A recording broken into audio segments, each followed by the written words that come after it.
Meet the editors. Hello, good evening. പ്രതിദിന വാർത്താ വിശകലന പരിപാടി മീറ്റ് ദി എഡിറ്റേഴ്സ് ആരംഭിക്കുന്നു. എല്ലാ പ്രേക്ഷകർക്കും സ്വാഗതം. രാഹുൽ ഗാന്ധി വയനാട് ലോക്സഭാ മണ്ഡലത്തിൽ നിന്നും വിജയിച്ച് ഡൽഹിയിലെത്തിയത് മുസ്ലിം വർഗീയ ചേരിയുടെ ദൃഢമായ പിന്തുണയോടെയാണെന്ന് എ വിജയരാഘവൻ.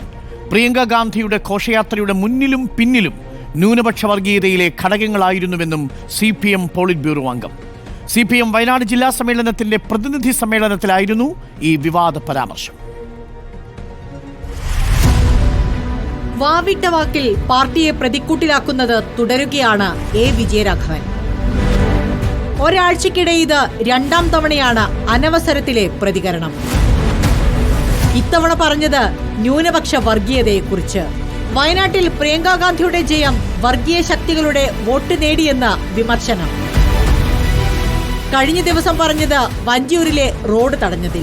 റോഡിലൂടെ നടന്നുപോയാൽ പോരെ, കാറിൽ പോകണോ എന്ന് വിജയരാഘവൻ. പാവങ്ങൾക്ക് ജാഥ നടത്താൻ അനുവാദം വേണമെന്നും CPIM പോളിറ്റ് ബ്യൂറോ അംഗം.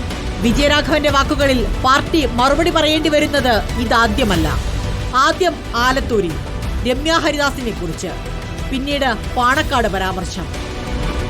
മുൻപ് പാർട്ടിയെ രക്ഷിക്കാൻ നടത്തിയ യാത്രയിൽ പറഞ്ഞതിലധികവും വിവാദങ്ങൾ. എപ്പോഴും വിജയരാഘവനെ പ്രതിരോധിക്കാൻ പാർട്ടിക്കാകുമോ? വായാടിത്തവും വികട സരസ്വതിയും പറഞ്ഞ് എത്ര നാൾ ജനങ്ങളെ പറ്റിക്കാം? പാർട്ടി പ്രവർത്തകർക്ക് സംഘടനാ മര്യാദ മാത്രം മതിയോ? അതോ ഇതും വായാടിത്തമോ?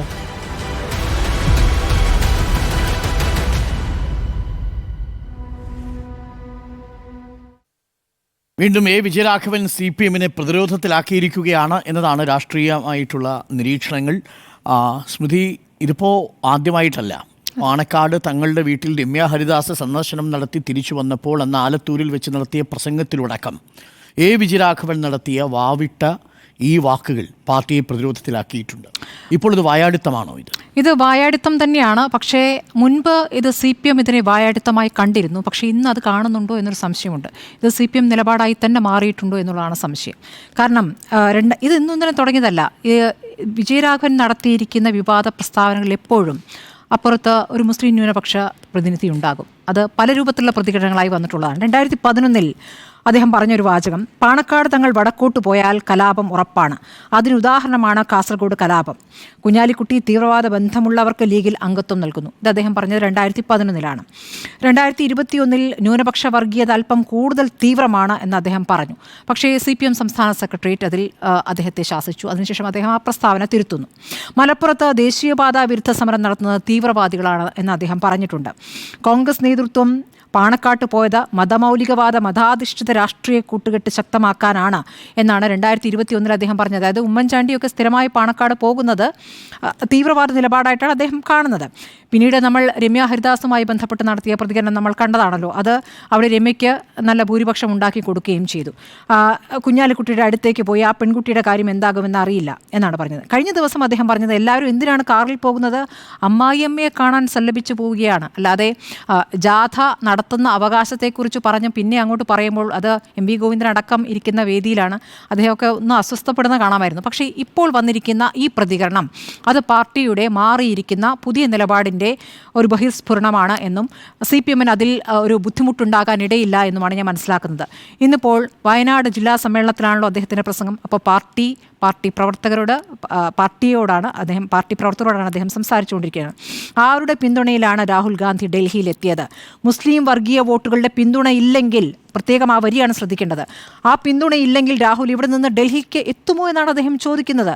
എങ്ങനെയാണ് പറയുന്നത്? 3,64,422 വോട്ട് നേടി വയനാട്ടിൽ ജയിച്ച രാഹുൽ ഗാന്ധി ഈ വർഗീയ വോട്ടിൻ്റെ പിന്തുണയില്ലായിരുന്നെങ്കിൽ ഡൽഹിയിൽ എത്തുമായിരുന്നില്ല എന്ന് പറഞ്ഞെന്ന് ആരായിരുന്നു? BJP ആണത് പറഞ്ഞിട്ടുള്ളത്. BJP ആവർത്തിച്ച് പറഞ്ഞിട്ടുള്ള കാര്യമാണ്. അമിത്ഷാ അവിടെ ആവർത്തിച്ച് ദേശീയ തലത്തിൽ പറഞ്ഞുകൊണ്ടുള്ള കാര്യമാണ്. ഇനി പ്രിയങ്കയ്ക്ക് ആരൊക്കെയാണ് ഓരോ ഘോഷയാത്രയിലും മുന്നിലും പിന്നിലും നിൽക്കുന്നത്? അത് ന്യൂനപക്ഷ വർഗീയതയുടെ ഏറ്റവും മോശമായ ഘടകങ്ങൾ വരെ ഉണ്ടായില്ലേ എന്ന് അദ്ദേഹം പറയുമ്പോൾ വയനാട്ടിലെ വോട്ടർമാരെ അപമാനിക്കലാണ്. അപ്പോൾ ഇത് അദ്ദേഹം പറയുമ്പോൾ ഇപ്പോൾ CPM നേതൃത്വം അതിനോട് എങ്ങനെ പ്രതികരിക്കുന്നു എന്നറിയാൻ ഒരു കൗതുകമുണ്ട്. കാരണം ഇപ്പോൾ ഭൂരിപക്ഷ വർഗീയതയെപ്പോലെ തന്നെ അപകടകരമായ ഒരു സാഹചര്യം കേരളത്തിലുണ്ടെന്നും ഇവിടെ ന്യൂനപക്ഷ വർഗീയത വല്ലാതെ വർദ്ധിച്ചിരിക്കുന്നു സ്ഥാപിച്ചിരിക്കുന്നെന്നും രണ്ടും നാണയത്തിൻ്റെ ഒരേ വശങ്ങളാണോ എന്നും CPM ആവർത്തിച്ച് പറയുമ്പോൾ ഒരു വല്ലാത്ത തരം ഒരു ഭയപ്പാടുണ്ടാക്കുന്ന തരത്തിൽ CPMലെ ചില നേതാക്കൾ പ്രതികരിക്കുമ്പോൾ മെക്സവനുമായി ബന്ധപ്പെട്ട് പി മോഹനൻ പറഞ്ഞു വെച്ചത് ജമാഅത്തെ ഇസ്ലാമി നുഴഞ്ഞു കയറി, പിന്നീട് അദ്ദേഹത്തിന് അത് പിൻവലിക്കേണ്ടി വന്നത് മെക്സവനുമായി ബന്ധപ്പെട്ട CPMന് ആകെ അങ്ങനെ ഒരു നിലപാടില്ലാത്തതുകൊണ്ട് ആണല്ലോ. അപ്പോൾ അങ്ങനെയുള്ള പ്രതികരണം അവിടെ നടത്തുന്നു. അതിൽ മാത്രം CPM ഒരു തിരുത്ത് നടത്തിയിട്ടുണ്ട്. പക്ഷേ ഇവിടെ ന്യൂനപക്ഷ വർഗീയത വേരോടുകയാണെന്ന് പറയുന്നു. പാലക്കാട് നല്ല ഭൂരിപക്ഷത്തിൽ അവിടെ രാഹുൽ മാങ്കൂട്ടത്തിൽ ജയിക്കുമ്പോൾ അവിടെയും SDP വോട്ടിലാണ് ജയിച്ചതെന്ന് പറയുന്നു. നോക്കൂ, രാജ്യത്താകെ തന്നെ മുസ്ലിം ന്യൂനപക്ഷം എത്ര ശതമാനമുണ്ട്? ഇനിയിപ്പോൾ കേരളത്തിൽ തന്നെ നോക്കുകയാണെങ്കിൽ മുസ്ലിം ന്യൂനപക്ഷത്തിനിടയിൽ ഈ ജമാഅത്തെ ഇസ്ലാമി എത്രത്തോളമുണ്ട്, എത്ര ശതമാനമുണ്ട്, അതിൽ തന്നെ SDP എത്രയുണ്ട് എന്നുള്ള കാര്യം നമ്മൾ പരിശോധിക്കേണ്ടതാണ്. അപ്പോൾ അതുകൂടി പരിശോധിച്ചിട്ട് വേണം ഈ ആരോപണം ആവർത്തിച്ച് പറയാനുള്ളത്. അപകടകരമായ രാഷ്ട്രീയം ഇവിടെ കളിക്കുമ്പോൾ അതിൽ CPM ഇപ്പോൾ ആ നിലപാടിലേക്ക് പോയിട്ടുണ്ട് എന്നുള്ളതാണ്. ഹിന്ദുക്കൾ, പി മോഹൻ്റെ വാചകം ഇതാണ്: ജമാഅത്തെ ഇസ്ലാമി ഇന്ത്യയെ മുസ്ലിം രാജ്യമാക്കിയാൽ, ഒരിക്കലും നടക്കാത്ത കാര്യമാണ്, ഇന്ത്യയെ മുസ്ലിം രാജ്യമാക്കിയാൽ ഹിന്ദുക്കൾ വേട്ടയാടി ആട്ടി ഓടിക്കപ്പെടുമെന്നൊരു വാചകം പി മോഹൻ നടത്തുകയാണ്. ഇതൊരു CPM നിലപാടാണോ? CPM ഈ ഘട്ടത്തിൽ ഈ വർത്തമാനകാല രാഷ്ട്രീയത്തിൽ പറയേണ്ട ഒരു പ്രതികരണമാണ്. അപ്പോൾ അപകടകരമായ രാഷ്ട്രീയം അവിടെ കളിക്കുന്നത് കഴിഞ്ഞ ലോക്സഭാ തെരഞ്ഞെടുപ്പിലെ ഫലത്തിൻ്റെ അടിസ്ഥാനത്തിൽ കൂടിയാണ്. CPMന് ലഭിച്ചുകൊണ്ടിരിക്കുന്ന ഭൂരിപക്ഷ വോട്ട്, നഷ്ടപ്പെട്ട ഭൂരിപക്ഷ വോട്ട് തിരിച്ചു പിടിക്കാൻ ഈ പ്രതികരണങ്ങൾ സഹായിക്കുന്നുണ്ടോ? ഏതായാലും ഉപതെരഞ്ഞെടുപ്പിൽ അങ്ങനെ സഹായിച്ചിട്ടില്ല എന്നൊരു പാഠം CPMന് ലഭിക്കുന്നുണ്ട്. ആ പാഠത്തിൽ നിന്ന് ഉൾക്കൊണ്ടിട്ടില്ല എന്ന് വേണം സമ്മേളനത്തിൽ നേതാവിൻ്റെ ഈ പ്രതികരണത്തിൽ മനസ്സിലാക്കാൻ. പക്ഷേ MA ബേബി മറ്റു പോളിറ്റ് ബ്യൂറോ അംഗമാണല്ലോ. MA ബേബി തിരുവനന്തപുരത്ത് പറയുന്നത് BJP അവിടെ വേരോടുന്നതിനെ കുറിച്ചാണ്. അതിൻ്റെ ആശങ്കയാണ് അദ്ദേഹം പങ്കുവയ്ക്കുന്നത്. ഇപ്പോൾ എന്തു പറയാം, എന്തു പറഞ്ഞുകൂടാ എന്ന കൃത്യമായ ജാഗ്രതയുള്ള നേതാവാണ് MA ബേബി എന്ന് ഞാൻ മനസ്സിലാക്കുന്നു. അങ്ങനെ ജാഗ്രതയുള്ള എത്ര നേതാക്കൾ ഇപ്പോഴുണ്ട് എന്നുള്ള കാര്യം സംശയമാണ്. വിജയരാഘവൻ്റെ ചില പ്രസ്താവനകളെ, ഈ പൊതുപ്രസംഗത്തിലെ പ്രതികരണങ്ങളെ ആ രൂപത്തിൽ കാണേണ്ടതില്ല, പ്രത്യയശാസ്ത്രപരമായി എടുക്കേണ്ടതില്ല എന്നൊക്കെ അവിടെ പാർട്ടി സെക്രട്ടറി പറയുമ്പോൾ ഇപ്പോൾ പറഞ്ഞതിൻ്റെ ഗൗരവം അതിനോ ഏത് രൂപത്തിൽ കാണുന്നുവെന്നും അതിനോട് എങ്ങനെ പ്രതികരിക്കുന്നു എന്നും അറിയേണ്ടതുണ്ട്. ഏതായാലും വിജയരാഘവൻ്റേത് ഇത് പുതിയ നിലപാടല്ല, വർഷങ്ങളായി അദ്ദേഹം തുടരുന്ന നിലപാടാണ്. ആദ്യം പാർട്ടി അദ്ദേഹത്തെ തിരുത്തിയിരുന്നു, പക്ഷേ ഇന്ന് പാർട്ടിക്കും ആ നിലപാടാണെന്ന് എനിക്ക് പറയാനുള്ളത്. വായാടിത്തത്തെ പാർട്ടി അംഗീകരിക്കുന്നു എന്നുള്ളതാണ് എൻ്റെ മനസ്സിലാക്കൽ. അങ്ങനെയല്ലെങ്കിൽ മറിച്ചൊരു അതിനെ തള്ളിയുള്ള ഒരു പ്രതികരണം വരേണ്ടതാണ്. കാരണം ഇത് BJP, ഇത് വയനാടുമായി ബന്ധപ്പെട്ട് BJP ദേശീയ തലത്തിൽ പറഞ്ഞ അതേ വാചകം ഇവിടെ CPM പറയുമ്പോൾ പിന്നെ നിങ്ങൾക്ക് ഒന്നിച്ചത് പറഞ്ഞാൽ പോരെ എന്നൊരു ചോദ്യം തിരിച്ചു ഉയരുമെന്നുള്ളതാണ്.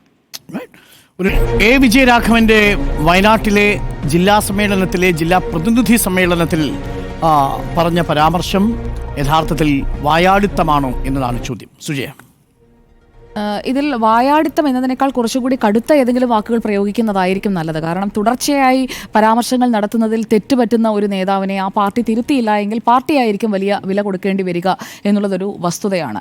ഇവിടെ അദ്ദേഹം പറയുന്ന ഈ വർഗീയ ചേരി എന്ന് പറയുന്നത് എന്തൊക്കെയാണ്, അല്ലെങ്കിൽ ഏത് വർഗീയ ഘടകങ്ങളാണ്?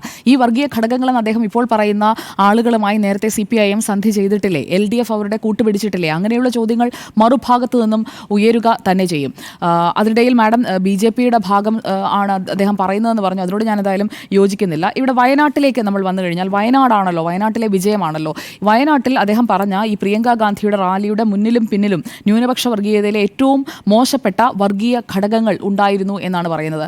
പ്രിയങ്ക ഗാന്ധിയുടെ ആഘോഷ റാലിയിൽ മാത്രമല്ല, പ്രചാരണത്തിൽ ഉടനീളം ഉണ്ടായിരുന്നത്, ഏറ്റവും കൂടുതൽ ഉണ്ടായിരുന്നത് മുസ്ലിം ലീഗാണ്. പ്രിയങ്ക ഗാന്ധിയുടെ രാഹുൽ ഗാന്ധി 2024 പൊതുതെരഞ്ഞെടുപ്പിൽ നേടിയതിനേക്കാൾ കൂടുതൽ ഭൂരിപക്ഷത്തിലേക്ക് ഈ ഉപതെരഞ്ഞെടുപ്പിൽ എത്തിച്ചത് മുസ്ലിം ലീഗിന്റെ പിന്തുണയാണ്. മുസ്ലിം ലീഗ് ഭരിക്കുന്ന അല്ലെങ്കിൽ വയനാട്ടിലെ 3 മണ്ഡലങ്ങളെക്കാൾ കൂടുതൽ ഭൂരിപക്ഷം നേടിക്കൊടുത്തത് ഏറനാട് അടക്കമുള്ള മണ്ഡലങ്ങളാണ് എന്നുള്ളത് നമ്മുടെ മുന്നിലുള്ള കണക്കാണ്, വസ്തുതയാണ്. അപ്പോൾ മുസ്ലിം ലീഗിന്റെ പിന്തുണയില്ലാതെ പ്രിയങ്ക ഗാന്ധിക്ക് അല്ലെങ്കിൽ ഏത് UDF സ്ഥാനാർത്ഥിയായാലും കോൺഗ്രസ് നിർത്തുന്ന ഏത് സ്ഥാനാർത്ഥിയായാലും വയനാട്ടിൽ വിജയിക്കാൻ കഴിയില്ല. അപ്പോൾ മുസ്ലിം ലീഗിനെയാണോ ഈ വർഗീയ പാർട്ടി എന്നൊക്കെ ഉദ്ദേശിച്ചത് എന്നുള്ളതാണ് വിജയരാഘവനോടുള്ള ചോദ്യം. എന്തായാലും പാണക്കാട്ടോ അല്ലെങ്കിൽ മുസ്ലിം ലീഗിലോ തീവ്രവാദികളൊന്നും ഇതുവരെ NIA ലിസ്റ്റിലോ ഒരിടത്തും വന്നിട്ടില്ല. അപ്പോൾ അങ്ങനെ തീവ്രവാദികളുണ്ട് എന്ന തരത്തിലുള്ള പരാമർശം വിജയരാഘവൻ പിൻവലിക്കുന്നതാണ് നല്ലത്. അല്ല എങ്കിൽ ന്യൂനപക്ഷ വർഗീയതയിലെ ഏറ്റവും മോശപ്പെട്ട ഘടകങ്ങൾ എന്ന് അദ്ദേഹം സ്പെസിഫൈ ചെയ്തത് ആരെയാണ് എന്നത് പേരെടുത്ത് വിമർശിക്കണം. പേരെടുത്ത് വിമർശിക്കാൻ എന്താ വിജയരാഘവൻ ഇത്രയും പറയാൻ കഴിയുമെന്നുണ്ടെങ്കിൽ അങ്ങനെ പറയുന്നതിന് എന്താ പേടി? അങ്ങനെയുള്ള ഫ്രിഞ്ച് എലമെന്റ്സ് ഉണ്ട് എന്നുണ്ടെങ്കിൽ അതിനെ ഒരിക്കലും മുസ്ലിം ലീഗോ അല്ലെങ്കിൽ UDF എൻഡോഴ്സ് ചെയ്യുമെന്ന് ഞാൻ കരുതുന്നില്ല. അപ്പോൾ വിജയരാഘവൻ അല്ലെങ്കിൽ CPIM കൃത്യമായി ഒരു മുതിർന്ന നേതാവ് ഇങ്ങനെ ഒരു അഭിപ്രായം പറയുമ്പോൾ അതിൽ എന്താണ് ഉദ്ദേശിച്ചത് എന്നുള്ളത് വ്യക്തമാക്കി പറയുക എന്നുള്ളതാണ്. ഇങ്ങനെ അദ്ദേഹം ഒരു വാചകത്തിൽ മാത്രം ഒതുക്കുന്നത് എന്തിനാണ്? അദ്ദേഹത്തിന് അത്രയ്ക്ക് ഉറപ്പുണ്ട് എന്നുണ്ടെങ്കിൽ പി മോഹനെ പോലെ അടുത്ത ദിവസം പിൻവലിക്കരുത്. പറയാനുണ്ടെങ്കിൽ അത് കൃത്യമായി തെളിച്ചു പറയണം. ഇപ്പോൾ വേദിയായത് CPIM-ന്റെ വയനാട് ജില്ലാ സമ്മേളനത്തിലെ പ്രതിനിധി സമ്മേളനമാണ്. ഇനിയുമുണ്ടല്ലോ വേദികൾ, അല്ലെങ്കിൽ മാധ്യമങ്ങളെ വിളിച്ചുകൂട്ടി അദ്ദേഹത്തിന് ക്ലാരിഫൈ ചെയ്യാം. ഞാൻ ഉദ്ദേശിച്ച ആ ഫ്രിഞ്ച് എലമെന്റ്സ് അല്ലെങ്കിൽ വർഗീയ ഘടകങ്ങൾ എന്നുദ്ദേശിച്ചത് ഏറ്റവും മോശപ്പെട്ട വർഗീയ ഘടകങ്ങൾ എന്നുദ്ദേശിച്ചത് ആരെയാണ് എന്നുള്ളത് വിജയരാഘവൻ സ്പെസിഫൈ ചെയ്യണം. അല്ലാതെ ഒരു മതത്തെ മുഴുവൻ അല്ലെങ്കിൽ ഏതെങ്കിലും ഒരു രാഷ്ട്രീയ പാർട്ടിയെ മാത്രമായി അങ്ങനെ ചിത്രീകരിക്കുന്ന തരത്തിലേക്ക് ആ ചർച്ചകൾ പോകുന്നത് ശരിയല്ല. വയനാട് എന്ന് പറയുമ്പോൾ നമ്മൾ ഈ ചൂരൽമല മുണ്ടക്കൈ ദുരന്തത്തെക്കുറിച്ച് കൂടി അദ്ദേഹം പറഞ്ഞു പോകണമായിരുന്നു. ഈ പ്രതിനിധി സമ്മേളനത്തിൽ അദ്ദേഹം സംസാരിക്കേണ്ടിയിരുന്നത് യഥാർത്ഥത്തിൽ ചൂരൽമല മുണ്ടക്കൈ ദുരന്തത്തിന് ശേഷം എന്തൊക്കെ സർക്കാർ ചെയ്തു, അദ്ദേഹത്തിൻ്റെ പാർട്ടിയുടെ സർക്കാർ എന്താണ് അവിടെ ചെയ്തു കൊടുത്തത് എന്ന ഒരു മറുചോദ്യമാണ് അദ്ദേഹത്തോട് തിരിച്ചു ചോദിക്കാനുള്ളത്. എന്തായാലും ഈ പുനരധിവാസ പദ്ധതിക്ക് വീട് വെച്ച് കൊടുക്കാനൊക്കെ എന്തായാലും ലീഗ് തുടങ്ങിയിട്ടുണ്ട്. അദ്ദേഹം ഈ പറഞ്ഞ ന്യൂനപക്ഷ സമുദായത്തിൽപ്പെട്ട ആളുകളൊക്കെയാണ് കൂടുതലായി അവിടെ വീടൊക്കെ വെച്ച് കൊടുക്കുന്നത്. അതൊക്കെ സർക്കാർ ഒന്ന് കാണേണ്ടതാണ്. ഈ പണവും പുനരധിവാസത്തിനുള്ള സ്ഥലവും ഒക്കെ കിട്ടിക്കഴിഞ്ഞു എന്നുള്ളത് കണക്കടക്കം അവർ പുറത്തുവിട്ടിട്ടുണ്ട്. ഡിവൈഎഫ്ഐയും സ്വരൂപിച്ച പണം എത്രയാണെന്ന് പുറത്തുവിടുന്നു. ഈ തുകയൊക്കെ കയ്യിലിരിക്കുമ്പോൾ അതൊക്കെ ഒന്ന് വിനിയോഗിച്ച് അതേക്കുറിച്ചൊക്കെ കൂടി ഈ പ്രതിനിധി സമ്മേളനത്തിൽ പറയുകയാണെങ്കിൽ കേൾക്കാൻ ഒരു രസമുണ്ടായിരുന്നു. കാരണം ഇന്നും പുനരധിവാസ പട്ടികയിൽ നിന്ന് പുറത്തായി എന്ന് പറഞ്ഞുകൊണ്ട് പാവങ്ങൾ പ്രതിഷേധിക്കുന്നത് നമ്മൾ കണ്ടു. ആ പട്ടികയിൽ നിന്ന് പുറത്തായവരുടെ ദുരിതം അവർ വിവരിക്കുന്നത് നമ്മൾ കണ്ടു. അത് വയനാടിൻ്റെ മറ്റൊരു ഭാഗത്ത് നമ്മൾ കണ്ടുകൊണ്ടിരിക്കുമ്പോഴാണ് അവിടെ സബ് കളക്ടറെ പഴി പറയുന്നു, അതൊരു ഭാഗത്ത് നടക്കുന്നുണ്ട്. അങ്ങനെ പറയുമ്പോഴാണ് ഇപ്പുറത്ത് പ്രിയങ്ക ഗാന്ധിയും രാഹുൽ ഗാന്ധിയും നേടിയ ആധികാരിക വിജയത്തിൻ്റെ പിന്നിലുള്ളത് വർഗീയ ഘടകങ്ങളാണ് എന്ന് പറഞ്ഞു വെക്കാൻ CPIM-ന്റെ ഏറ്റവും മുതിർന്ന ബോഡിയിലിരിക്കുന്ന ഒരു നേതാവ് ശ്രമിക്കുന്നത് എന്നുള്ളത് ശരിക്കും ലജ്ജാകരമാണ്. പാർട്ടിയെ തന്നെ നാണം കെടുത്തുന്ന ഒരു പരാമർശമായി പോയി വിജയരാഘവൻ നടത്തിയത് എന്നതാണ് ഈ വിഷയത്തിൽ എനിക്ക് പറയാനുള്ളത്. ഇനി കോൺഗ്രസും മുസ്ലിം ലീഗും അതുപോലെ തന്നെ മുസ്ലിം മത ന്യൂനപക്ഷത്തിൽപ്പെട്ട വിവിധ സംഘടനകളുടെ സാമുദായിക സംഘടനകളുടെയൊക്കെ ഉൾപ്പെട്ട ആളുകൾ എല്ലാവരും പ്രിയങ്ക ഗാന്ധിയുടെ വിജയത്തിനായി പ്രയത്നിച്ചിട്ടുണ്ട് എന്നുള്ളതൊരു പരസ്യമായ രഹസ്യമാണ്.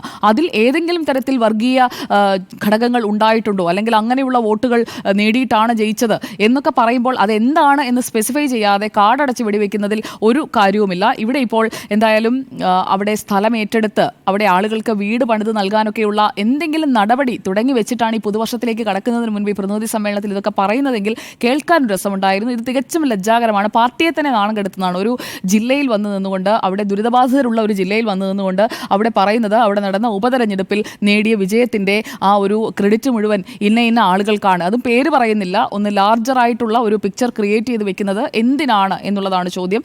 ഇവിടെ ഇപ്പോൾ CPIM-ഉം കോൺഗ്രസും തമ്മിലല്ല, BJP-യും കോൺഗ്രസും തമ്മിൽ ഏറ്റുമുട്ടുമ്പോൾ പറയുന്ന കാര്യങ്ങൾ അത് ഉത്തരേന്ത്യയിൽ കോൺഗ്രസിന് തിരിച്ചടിയാകുമെന്ന് കണ്ടുകൊണ്ടാണ് ലീഗിൻ്റെ അടക്കം കൊടി രാഹുൽ ഗാന്ധിയുടെ പ്രചാരണവേളയിൽ, പ്രിയങ്ക ഗാന്ധിയുടെ പ്രചാരണവേളയിൽ അവസാനം റാലിയുടെ സമയത്താണ് കൊടി ഉയർത്തുന്നത്. അപ്പോൾ കൊടി വരെ മാറ്റിവെക്കാൻ ലീഗിനോട് ആവശ്യപ്പെട്ടത് എന്തിനാണ് എന്നുള്ളത് കോൺഗ്രസ് ചിന്തിക്കണം. കാരണം അങ്ങനെ കൊടി മാറ്റിവെക്കാൻ ആവശ്യപ്പെടുമ്പോഴാണല്ലോ ഇങ്ങനെയൊക്കെയുള്ള പരാമർശങ്ങൾ വരുന്നത്. ലീഗിൻ്റെ കൊടി വന്നു കഴിഞ്ഞാൽ എന്താണ് കുഴപ്പം എന്ന് ലീഗ് തിരിച്ചു ചോദിക്കുകയാണ് ഇനി ചെയ്യേണ്ടത്. കാരണം ഒരു കൊടി കണ്ടു കഴിഞ്ഞാൽ അത് പാകിസ്ഥാനാണെന്ന് പറയുന്നുണ്ടെങ്കിൽ ആ കൊടി കൊണ്ട് തന്നെ അതിനെ നേരിടുക എന്നുള്ളതാണ്. അപ്പോൾ എന്തായാലും ഇവിടെ വിജയരാഘവൻ തുടങ്ങി വെച്ചിരിക്കുന്നത് ഒരു തിരികൊളുത്തലാണ്. അതിൽ പോയി ഒരു വർഗീയ സംഘർഷത്തിലേക്ക് അല്ലെങ്കിൽ അങ്ങനെയുള്ള പരാമർശങ്ങളിലേക്കൊന്നും എന്തായാലും ഇപ്പോൾ ആരും കടന്നതായി നമ്മൾ കാണുന്നില്ല. വിജയരാഘവനെ തിരുത്താനായിരിക്കും പാർട്ടി ശ്രമിക്കുക. എന്തായാലും MEC-7-ൽ പി മോഹനൻ പറഞ്ഞത് അത് പരിശോധനകൾക്ക് വിധേയമാക്കപ്പെടേണ്ട ഒരു സ്റ്റേറ്റ്മെന്റ് ആണ് എന്ന പരാമർശങ്ങൾ, പ്രതികരണങ്ങളൊക്കെ വന്നു തുടങ്ങിയപ്പോഴേക്കും പെട്ടെന്ന് തന്നെ പാർട്ടി ജില്ലാ സെക്രട്ടറിയെ തിരുത്തി. ഇവിടെ വിജയരാഘവനെ ആര് തിരുത്തും, പൂച്ചക്കാര് മണികെട്ടും എന്ന അവസ്ഥയിലാണ് കാര്യങ്ങൾ നിൽക്കുന്നത്. ഇത് തിരുത്തപ്പെടേണ്ട ഒരു പ്രസ്താവനയാണ്. അല്ല എന്നുണ്ടെങ്കിൽ അദ്ദേഹം കൃത്യമായി പറയണം. അദ്ദേഹത്തിന് കൃത്യമായി അറിയാമെന്നുണ്ടെങ്കിൽ ആരാണ് ആ നുഴഞ്ഞു കയറി പോയത്, റാലിയുടെ മുന്നിലും പിന്നിലും അദ്ദേഹം കണ്ടുവെന്നല്ലേ പറയുന്നത്. അപ്പോൾ കണ്ടത് ആരെയാണ് എന്നതുകൂടി വിജയരാഘവൻ വ്യക്തമാക്കണം. അല്ലാതെ കാർഡടച്ച് ഇങ്ങനെ വെടിവെച്ചിട്ട് ഒരു കാര്യവുമില്ല. ഇത് അദ്ദേഹത്തിൻ്റെ വായാടിത്തം എന്നല്ല, വിഡ്ഢിത്തം എന്നാണ് എനിക്ക് തോന്നുന്നത്. കാരണം അങ്ങനെ റാലിയുടെ മുന്നിലും പിന്നിലുമൊന്നും ഈ വർഗീയ ധ്രുവീകരണം ഉണ്ടാക്കുന്ന ആളുകൾ നടന്നുപോയി, അങ്ങനെ വന്നു ഇങ്ങനെ വന്നു എന്നുള്ളതൊന്നും ഒരിടത്തും ഒരു ദൃശ്യങ്ങളിലും നമ്മൾ കണ്ടതുമല്ല. അപ്പോൾ അദ്ദേഹം ഉദ്ദേശിച്ചത് എന്താണ്, അദ്ദേഹത്തിനായിരിക്കാമല്ലോ അദ്ദേഹം ഉദ്ദേശിച്ചത് അറിയാവുന്നത്. അപ്പോൾ അദ്ദേഹം തന്നെ അതൊന്ന് വ്യക്തമാക്കണം. പാർട്ടി അദ്ദേഹത്തോട് പറയണം, കൃത്യമായി പറയുമ്പോൾ ഫാക്സ് വെച്ച് സംസാരിക്കാൻ. തീർച്ചയായിട്ടും വയനാട്ടിൽ 2019 രാഹുൽ ഗാന്ധി നോമിനേഷൻ കൊടുക്കാൻ പോകുന്ന സമയത്ത് അമിത്ഷാ പറഞ്ഞൊരു വാചകം, ഈ പ്രചരണം കണ്ടിട്ട് ഇന്ത്യയാണോ പാകിസ്ഥാനാണോ എന്നെനിക്ക് സംശയമുണ്ടാവുന്നു എന്നാണ്. ഇത് ഇന്ത്യയാണോ പാകിസ്ഥാനാണോ എന്നെനിക്ക് വേർതിരിച്ചറിയാൻ പറ്റുന്നില്ല എന്ന് വയനാട്ടിലെ മുസ്ലിം ലീഗിൻ്റെ പതാകയെ നോക്കി പരിഹസിച്ച നേതാവിൻ്റെ പേര് അമിത്ഷാ എന്നാണ് 2019. ഇനിയിപ്പോൾ നോക്കൂ, ഏകദേശം വിജയരാഘവൻ സംസാരിച്ചിരിക്കുന്നത് അമിത്ഷായുടെ രാഷ്ട്രീയ ഭാഷയിലാണ് എന്ന് ആർക്കും നിസ്സംശയം പറയാം. ഏതെങ്കിലും തരത്തിൽ ലീഗിനെ രാഷ്ട്രീയമായി വിമർശിക്കുകയല്ല ചെയ്തത്, കോൺഗ്രസിനെതിരെ ഒരു രാഷ്ട്രീയ വിമർശനം നടത്തുകയല്ല ചെയ്തത്, അങ്ങേയറ്റം കടുത്ത വർഗീയ ചുവയുള്ള പരാമർശമാണ് നടത്തിയത്. യഥാർത്ഥത്തിൽ എന്താണ് വിജയരാഘവൻ പറഞ്ഞതിലെ ഓരോ വാചകവും എടുത്ത് നമ്മൾ പരിശോധിച്ചാൽ അതിൽ എത്രത്തോളം രാഷ്ട്രീയ ശരിയുണ്ട് എന്ന് നമുക്ക് ബോധ്യമാവും. വയനാട്ടിൽ നിന്ന് 2 പേർ വിജയിച്ചു. രാഹുൽ ഗാന്ധി വിജയിച്ചത് ആരുടെ പിന്തുണയിലാണ് എന്നാണ് ആദ്യത്തെ ചോദ്യം. പ്രേക്ഷകർക്കറിയാവുന്നതുപോലെ രാഹുൽ ഗാന്ധി 2019 മത്സരിക്കാൻ വരുമ്പോൾ വയനാട് മണ്ഡലം കൊടുത്ത ഭൂരിപക്ഷം പ്രേക്ഷകർക്ക് ഇപ്പോഴും ഓർമ്മയുണ്ടാവും. ആ ഭൂരിപക്ഷം എന്നുള്ളത് വയനാട്ടിൽ ഏതെങ്കിലും ഒരു ഫ്രിഞ്ച് എലമെൻറ്റിൻ്റെ ഭൂരിപക്ഷമാണെന്ന് കണക്കുകൾ വെച്ചുകൊണ്ടേ വിജയരാഘവന് സമർത്ഥിക്കാൻ കഴിയുമോ? SDP-യും വെൽഫെയർ പാർട്ടിയുമാണ് ഉദ്ദേശിച്ചതെങ്കിൽ, ജമാഅത്തെയുമാണ് ഉദ്ദേശിച്ചതെങ്കിൽ, ഇവർ രണ്ടും കൂടി ഏറനാടും തിരുവമ്പാടിയിലും കൽപ്പറ്റയിലും ബത്തേരിയിലും വണ്ടൂരിലും അടക്കമുള്ള നിയമസഭാ മണ്ഡലങ്ങളിൽ നമ്മൾ മൊത്തമെടുത്ത് പരിശോധിച്ചാൽ പരമാവധി 50,000 ഉള്ളൂ. മൊത്തം വോട്ടർമാർ 50,000 ഉള്ളൂ. അതിൻ്റെ 8 മടങ്ങ് ഭൂരിപക്ഷത്തിലാണ് രാഹുൽ ഗാന്ധി ജയിച്ചു വന്നത് എന്നത് ഓർമ്മിക്കണം. അങ്ങനെയാണെങ്കിൽ വണ്ടൂരിലെ വോട്ടർമാർ മുഴുവൻ ആളുകളും, ഏറനാട്ടിലെ വോട്ടർമാർ മുഴുവൻ ആളുകളും, തിരുവമ്പാടിയിലെയും ബത്തേരിയിലെയും കൽപ്പറ്റയിലെയും മുഴുവൻ ആളുകളും തീവ്രമായ വർഗീയ സംഘടനയുടെ പ്രതിനിധികളായിരുന്നു എന്നതാണ്. മുസ്ലിം വർഗീയ ചേരിയുടെ ദൃഢമായ പിന്തുണയില്ലെങ്കിൽ രാഹുൽ ഗാന്ധി ഇവിടെ നിന്ന് ഡൽഹിക്ക് എത്തുമോ എന്നതാണ് ചോദ്യം. രാഹുൽ ഗാന്ധി മത്സരിക്കാനെത്തുമ്പോൾ രാഹുൽ ഗാന്ധി എതിരിടാൻ എത്തിയ CPI നേതാവിന് എങ്ങനെയാണ് വോട്ട് നഷ്ടമായത് എന്നത് വിജയരാഘവൻ ഒരു ഗൃഹപാഠം ചെയ്യണം. ഞാൻ ഇനി പ്രിയങ്ക ഗാന്ധിയെക്കുറിച്ചുള്ള സ്റ്റേറ്റ്മെൻറ്റ് നോക്കൂ. പ്രിയങ്ക ഗാന്ധി ഇവിടെ വന്നപ്പോൾ ആരെല്ലാമായിരുന്നു അവരുടെ ഓരോ ഘോഷയാത്രയുടെയും മുന്നിലും പിന്നിലും?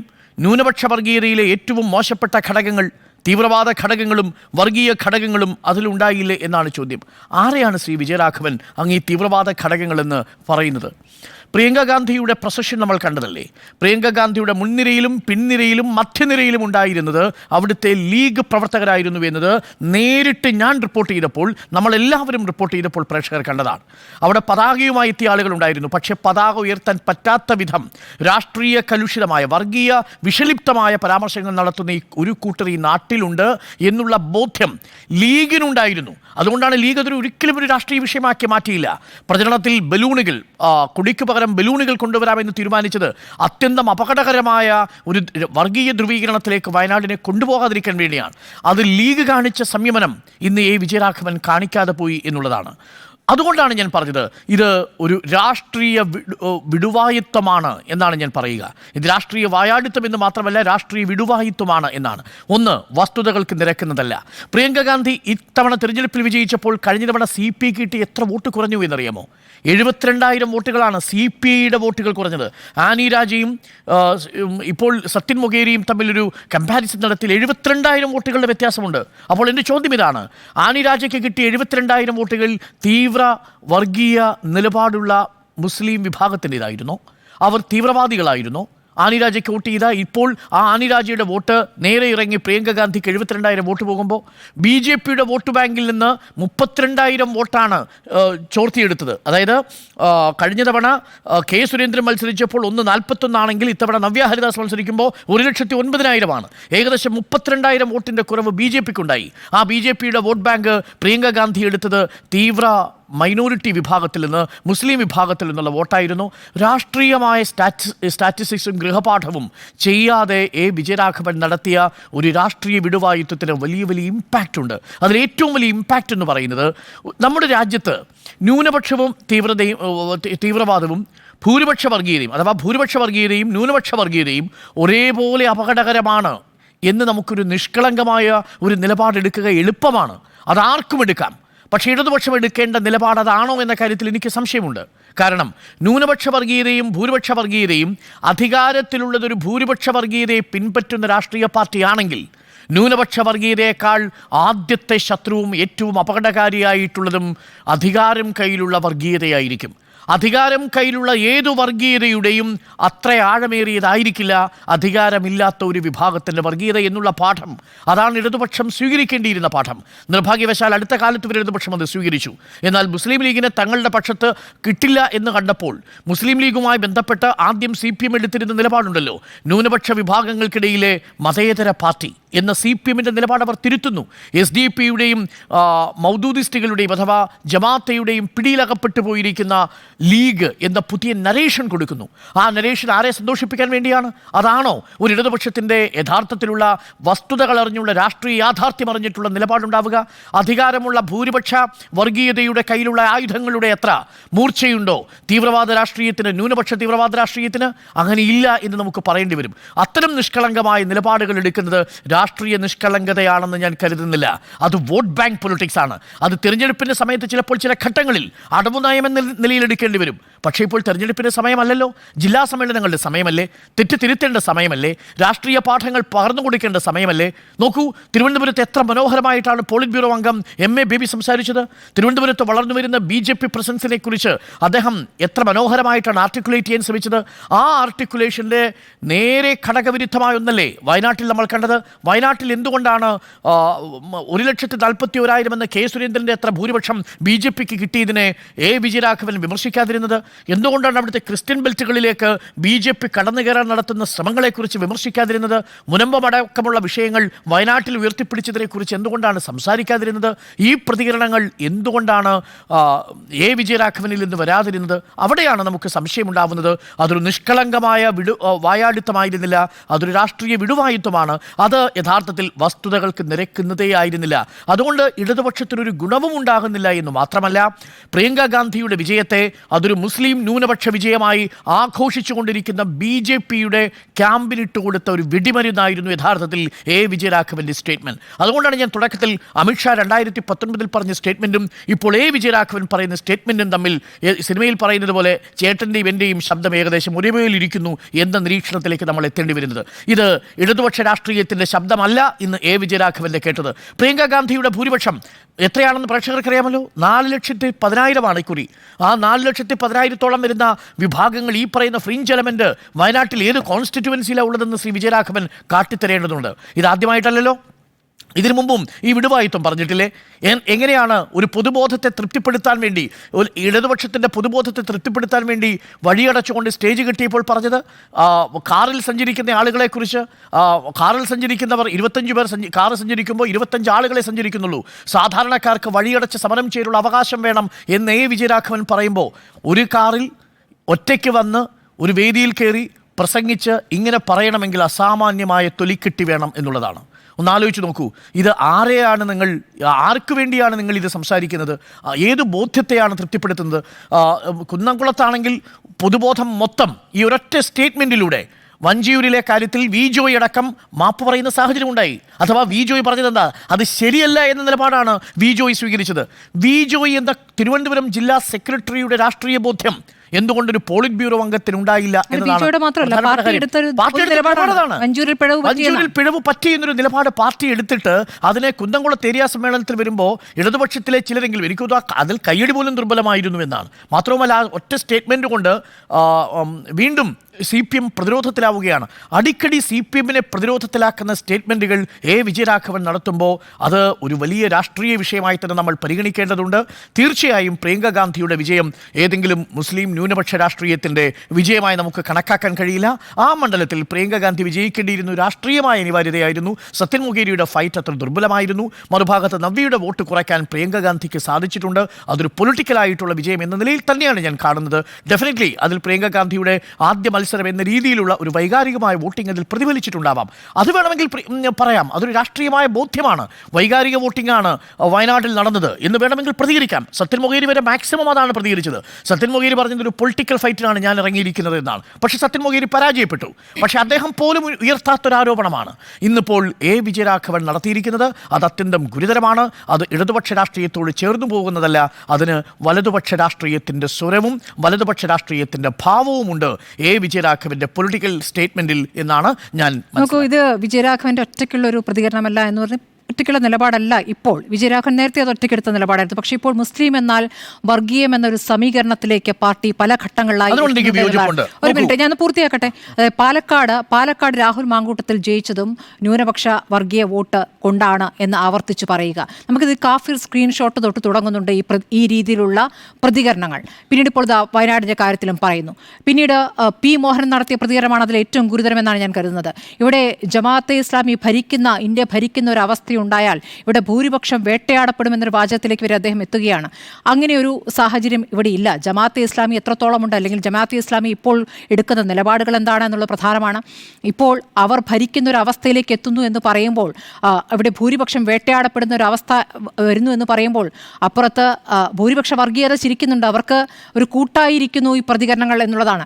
ഈ പ്രതികരണങ്ങളാകെ തന്നെ തിരുത്താൻ പാർട്ടി തയ്യാറായാൽ മാത്രമേ ഇത് ഒരു ഒറ്റപ്പെട്ട പാർട്ടിയിലെ ചില നേതാക്കളുടെ മാത്രം പ്രതികരണമായി കാണാൻ പറ്റുകയുള്ളൂ. പക്ഷേ കുറച്ചു കാലമായി ന്യൂനപക്ഷ വർഗീയത എന്ന് ആവർത്തിച്ച് പറഞ്ഞുകൊണ്ടിരിക്കുന്ന CPM നിലപാട് മാറ്റിയിരിക്കുന്നു. അതുവഴി ഭൂരിപക്ഷ വോട്ട് കിട്ടുമെന്നുള്ള പ്രതീക്ഷയാണ് അവർക്കുള്ളത്. പക്ഷേ ഇതാണോ ശരിയായ മാർഗമെന്നുള്ള പക്ഷേ ജമാഅത്തെയും SDP-യും വിമർശിക്കുന്നത് ഇടതുപക്ഷത്തിന്റെ നയമല്ലെന്ന് ഒരിക്കലും നമുക്ക് പറയാൻ കഴിയില്ല. സ്മൃതി, എങ്ങനെ പറയാൻ കഴിയുക? വിമർശിക്കരുതെന്ന് ആരും പറഞ്ഞിട്ടില്ല. ജമാഅത്തേടേത് മതരാഷ്ട്രവാദമല്ലേ? RSS ഉയർത്തിപ്പിടിക്കുന്ന അതേ രാഷ്ട്രീയത്തിന്റെ മറുവശമല്ലേ ജമാഅത്ത് ഉയർത്തിപ്പിടിക്കുന്നത്? ശരിയാണ്. നിങ്ങൾ ഭൂരിപക്ഷ രാഷ്ട്രീയത്തെയും അതായത് ഭൂരിപക്ഷ വർഗീയതയും ന്യൂനപക്ഷ വർഗീയതയും ഒരേ തുലാസിലിട്ട് അളന്നാൽ ഒരേ തട്ടല്ല എന്നുള്ളത് വ്യക്തമാണ്. അതാണ് ഞാൻ നേരത്തെ സൂചിപ്പിച്ചത്. അധികാരമുള്ള ഭൂരിപക്ഷ വർഗീയത അധികാരമില്ലാത്ത ന്യൂനപക്ഷ വർഗീയതയേക്കാൾ അത്യന്തം അപകടകരമാണ്. ഇപ്പോഴില്ലാത്ത ത്രെട്ടിനെ വലുതാക്കി കാണിച്ചുകൊണ്ട് ാണ് ആ ഒരു പ്രയോഗത്തിൽ രാഷ്ട്രീയ ശരിയില്ല എന്ന അഭിപ്രായം എനിക്ക് അവിടെയാണ് വരുന്നത്. ജമാഅത്തെ ഇസ്ലാമിയുടെ പിന്തുണ ഞങ്ങൾ സ്വീകരിക്കുമ്പോൾ അവിടെ പ്രശ്നമില്ല. അവരുടെ പ്രത്യേക രാഷ്ട്രീയ സാഹചര്യത്തിൽ ഞങ്ങൾ ഇതാ പിന്തുണയ്ക്കുന്നു, ആ പിന്തുണ ഇതാ ഞങ്ങൾ തുറന്നു പറയുന്നു എന്ന് പാർട്ടി മുഖപത്രത്തിൽ തന്നെ ലേഖനം വന്നിട്ടുള്ളതാണ്. പിന്നീട് അത് കഴിഞ്ഞ് അത് UDF-ന് അവർ ആ പിന്തുണ നൽകുമ്പോഴേക്കും അവർ പെട്ടെന്ന് വർഗീയവാദികളും അക്രമകാരികളും ആകുന്നു എന്ന രൂപത്തിലേക്ക് വ്യാഖ്യാനിക്കുന്നത് കൃത്യമായ മറ്റൊരു രാഷ്ട്രീയം കളിക്കലാണ് എന്ന് മാത്രമേ എനിക്ക് പറയാനുള്ളൂ. അല്ലല്ല, ഇതിനകത്ത് ജമാഅത്തെ പൊളിറ്റിക്സിനെ പിന്തുണയ്ക്കുക അല്ലെങ്കിൽ ഇപ്പോൾ സ്വീകരിച്ചിരിക്കുന്ന ജമാഅത്തെ എന്താ ഇപ്പോൾ എന്ത് വ്യത്യാസത്തിലുള്ള നിലപാടാണ് സ്വീകരിച്ചിരിക്കുന്നത്? ജമാഅത്തെ അന്നും ഇന്നും സ്വീകരിച്ചിരിക്കുന്നത് ഒരൊറ്റ നിലപാടാണ്. പക്ഷേ അവർ വളരെ മനോഹരമായി അതിൻ്റെ പ്രചരണ ക്യാമ്പയിനിൽ അത് ഉപയോഗിക്കുന്നു. അതുകൊണ്ട് ജമാഅത്തെ രാഷ്ട്രീയത്തെ ഇടതുപക്ഷം വിമർശിക്കുമ്പോൾ അത് മുസ്ലിം സമുദായത്തെ മൊത്തം വിമർശിക്കുകയാണ് എന്നുള്ള ആഖ്യാനം ഈ മുസ്ലിം ലീഗിന് പോലും ഇല്ല എന്നുള്ളതാണ് വാസ്തവം. സ്മൃതി, ഇനി SDP വിമർശിക്കുന്നു. എന്തുകൊണ്ടാണ് SDP വിഷയത്തിൽ പാലക്കാട് CPM അങ്ങനെ വിഷയമെടുക്കാനുള്ള കാര്യം? SDP പിന്തുണ നൽകുന്നു എന്നുള്ള സ്റ്റേറ്റ്മെന്റ് ഓപ്പണായി പറഞ്ഞിരിക്കുകയാണ്. അവിടെ പ്രകടനം നടത്തിയതുമുണ്ട്. അതിലൊന്നും രഹസ്യാത്മകതയില്ല. വോട്ട് കൊണ്ടാണ് ജയിച്ചത് എന്ന് കാണാൻ പറ്റില്ല എന്ന് മാത്രമാണ് ഞാൻ പറഞ്ഞത്. ആ വോട്ട് UDF-ന് കിട്ടിയിട്ടില്ല എന്ന് സ്മൃതിക്ക് പറയാൻ കഴിയില്ലല്ലോ. ആരും പറയുന്നില്ലല്ലോ. അവർ പറയുന്നില്ലല്ലോ. അത്രേ ഉള്ളൂ. ഇല്ലാത്ത തർക്കം എന്തിനാണ് അരുൺ? ഇല്ലാത്ത തർക്കം എന്തിനാണ്? ജയിച്ചത് എന്ന വാചകത്തിലാണ് കുഴപ്പം. നോക്കൂ, ഇന്നിപ്പോൾ വിജയരാഘവൻ പറഞ്ഞത് ആരുടെ പിന്തുണയാണ് രാഹുൽ ഗാന്ധി ഡൽഹി വയനാടും പാലക്കാടും നിങ്ങൾ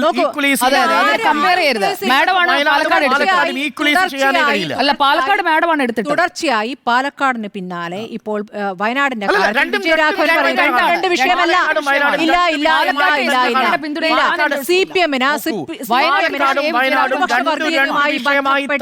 ഇപ്പോൾ എടുത്തിരിക്കുന്ന പുതിയ നിലപാട് ഭൂരിപക്ഷ വോട്ട് കിട്ടാൻ സഹായിക്കുമെന്ന് കരുതുന്ന പുതിയ നിലപാടിന്റെ ബാക്കി പത്രമാണ് ഈ രണ്ട് പ്രതികരണങ്ങളും എടുത്തിട്ടില്ല. മുസ്ലിം തീവ്രവാദ രാഷ്ട്രീയത്തെ വിമർശിക്കുന്നത് മുസ്ലിം സമുദായത്തെ മുഴുവൻ വർഗീയവാദികളായി ചിത്രീകരിക്കുന്നു എന്നുള്ള നരേഷൻ അത്യന്തം അപകടകരമാണ്. ആ അപകടം അവരാണ്. ആ അപകടം CPM അല്ല തുടക്കത്തിൽ പറഞ്ഞത്. മുസ്ലിം സമുദായത്തെ മുഴുവൻ തീവ്രവാദികളെ ചിത്രീകരിക്കുന്നത്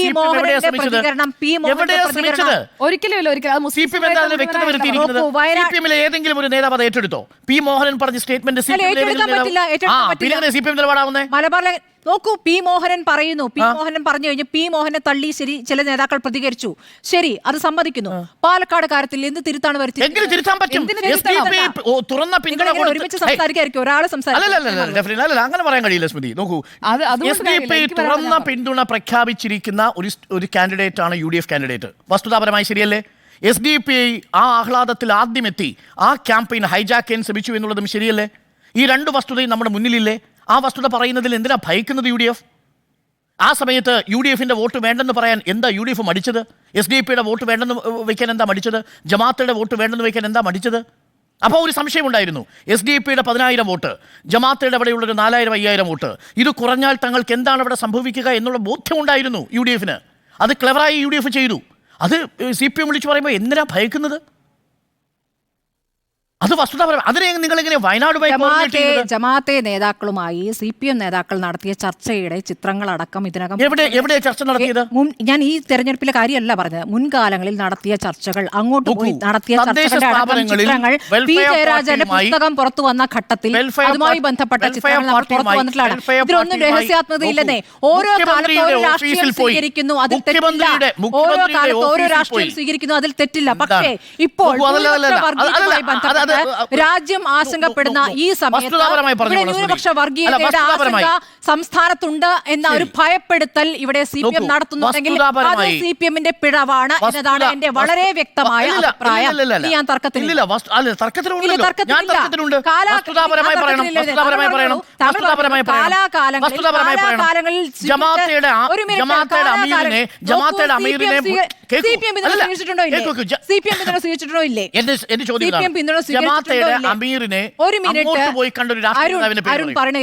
ഇത് പറയൂ, താങ്കളാണല്ലോ പറഞ്ഞത്. ജമാഅത്തെ അമീറുമായി പി ജയരാജന്റെ ചിത്രമടക്കം പുറത്തു വന്നു. എവിടെ പോയി കണ്ടതാ?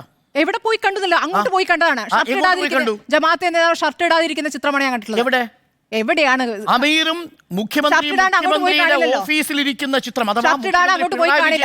പിണറായി വിജയനല്ലേ ഞാൻ പറഞ്ഞ പി ജയരാജൻ ജമാഅത്തെ നേതാവുമായി ഇരിക്കുന്ന പരിശോധിച്ചോളൂ. പിണറായി വിജയന്റെ വീട്ടിൽ അമീർ പോയതിനെ എങ്ങനെയാ ചിത്രീകരിച്ചത്?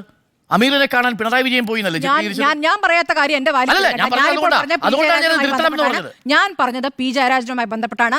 ജമാഅത്തെ ഇസ്ലാമിയുടെ വോട്ട് ഞങ്ങൾ സ്വീകരിക്കുമ്പോൾ നല്ല വോട്ടെന്നും അവരുടെ നല്ല നിലപാടെന്നും മനസ്സിലാക്കുക. അപ്പുറത്ത് UDF വോട്ട് നിലപാടിനെയാണ് ഞാൻ പറയുന്നത്. എന്റെ അഭിപ്രായം വളരെ ക്ലിയറാണ്. ഞങ്ങൾ സ്വീകരിക്കുമ്പോൾ നല്ല വോട്ട് നോക്കൂ. ജമാഅത്തെ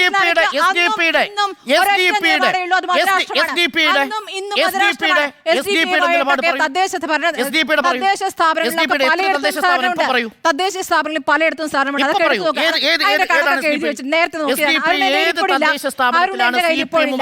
അരുൺ എന്റെ കയ്യിൽ ഇപ്പോഴില്ല. തദ്ദേശ സ്ഥാപനങ്ങളുടെ ലിസ്റ്റാണ് പുറത്തുവരുന്നത്. ഓരോന്നായിട്ട് കൃത്യമായിട്ട് ആ പത്രത്തിനെതിരെ കേസ് കൊടുത്തിരിക്കുക പാർട്ടി. ശരി, കൊടുക്കട്ടെ. ആ പത്രത്തിൽ വരുന്ന വസ്തുതകൾ ചൂണ്ടിക്കാണിക്കാനാണെങ്കിൽ കൂടെയും സ്മൃതി അത് വസ്തുതാപരമല്ല.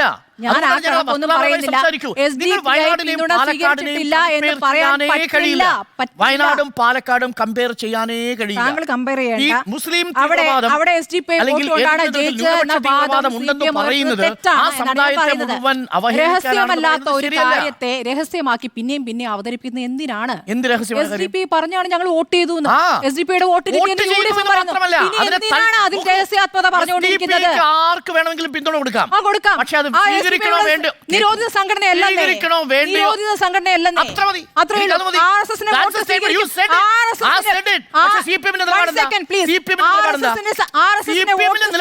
ഒരു മിനിറ്റ് പറഞ്ഞേക്കൂ. RSSന്റെ വോട്ട് സ്വീകരിക്കുമ്പോൾ ഇല്ലാത്ത ആശങ്കയും ഭയവും SDP-യുടെ വോട്ട് സ്വീകരിക്കുമ്പോൾ അരുണ് വേണ്ടെന്നേ. RSSന്റെ വോട്ട് സ്വീകരിക്കുന്നതിന്റെ വോട്ട് കോൺഗ്രസിന് കിട്ടുന്നുണ്ടെന്നോ RSSന്റെ വോട്ട് എവിടേക്ക് പോകുന്നു എന്നുള്ള ആശങ്കയൊന്നും CPM പറയുന്നില്ല. അതുപോലെയാണോ നിലവിൽ SDP പ്രവർത്തിക്കുന്നത്? പോപ്പുലർ ഫ്രണ്ടിനെ ബാൻ ചെയ്തത് ഒരുപോലെയാണ്. പോപ്പുലർ ഫ്രണ്ട് അതായത് കോൺഗ്രസിന്റെ നിലപാടാണ് SDP പോലെയൊരു വർഗീയ സംഘടന എന്ന്. SDP വർഗീയ സംഘടനയാണ് നിലപാട്. ആ വർഗീയ സംഘടനയുടെ വോട്ട് സ്വീകരിക്കണമെന്ന നിലപാട് സ്മൃതിക്കുണ്ടോ കോൺഗ്രസ്? ആ വർഗീയ സംഘടനയ്ക്ക് തീരുമാനമെടുക്കാം.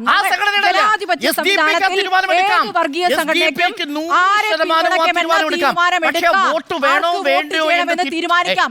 അതല്ലാതെ SDP-യുടെ കൈ വോട്ട് പിടിക്കാനുള്ള ആലോചനകൾ നടത്തിയാൽ അത് ഗുരുതരമാണ്.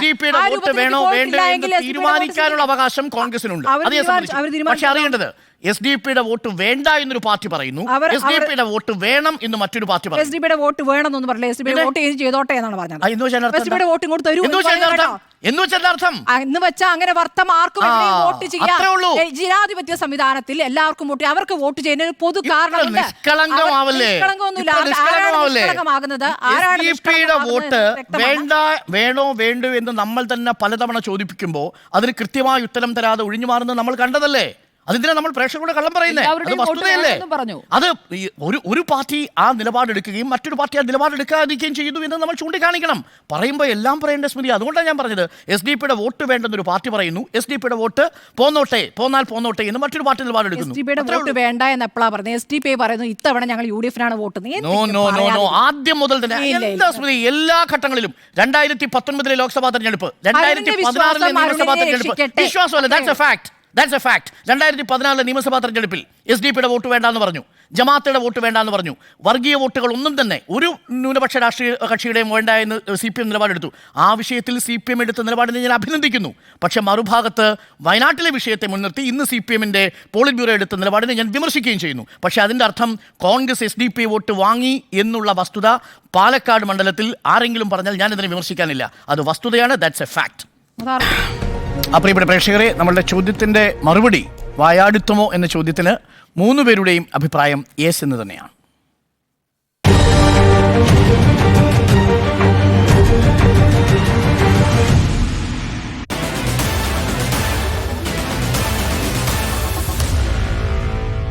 Meet the editors.